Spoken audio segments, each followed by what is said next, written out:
Continuing on with my Radical Giver series.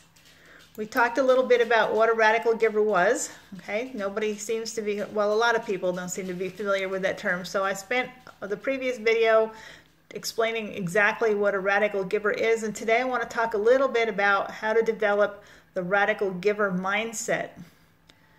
So many of us struggle in our businesses because we want to become radical givers. We really do now, especially now that we know what it is. We want to become radical givers, but we often go through life with this poverty mindset.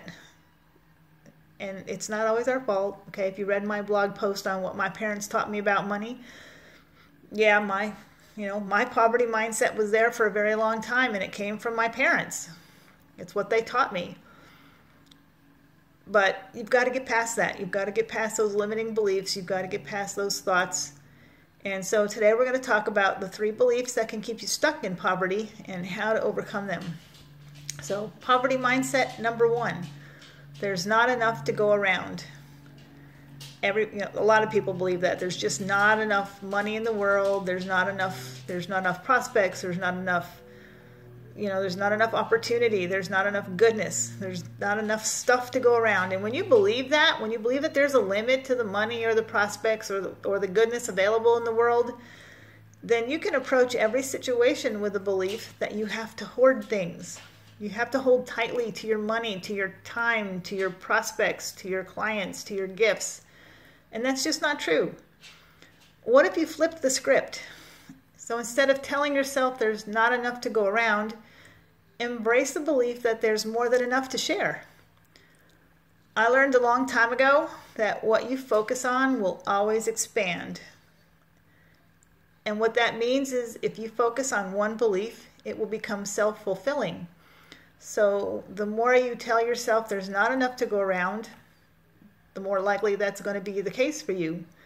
But the more you tell yourself there's more than enough to go around, then the more your life and your business will begin to reflect this belief.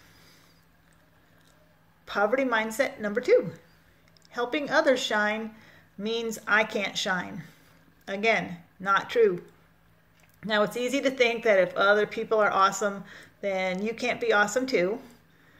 And that's because most people imagine the world is this little teeny tiny stage where only a few truly gifted people can show off their talents. But in reality, it's a whole big world, especially with the power of the internet. You have access to this whole big world. And believe me, it's big enough to support everyone. In fact, your brand or your product could be exactly what someone else needs. So instead of viewing other entrepreneurs or brands as your competition, see them as your friends. You know, it can be really lonely going solo, but a journey with friends, well, that's so much more fun. So reach out to some other people and help them shine. And I bet you'll see that they're willing to do the same for you in return. Poverty mindset number 3. I need to take on every client, every project, every prospect. Wrong answer. Now, sometimes a poverty mindset can show up as taking on every client or project that comes your way. And this often stems from the fear that if you don't, you might lose out on money or the opportunity or an experience. But there's a problem with this belief. It keeps you from doing your best work. If a project comes along that's just not a terrific fit for you, say no. When you do this, you open up room in your business for projects that are great for you and that truly light you up. If you have a prospect that you can already tell is going to be more work than that you have time to deal with or that you want to deal with, or maybe you're just not a good fit for each other, just say no. Hand them off to someone in your downline or even on another team. Trying to work with someone that's just not a good fit for you, you're not going to keep them. And we all know, network marketers, what's our biggest problem? Attrition. So instead of endlessly recruiting people to replace the ones that aren't going to stay, pass those people off to someone else. Let someone else have a shot at working with them, someone that maybe is a better fit. There are plenty of others out there for you. So find the ones that fit for you. Same thing with customers for your business.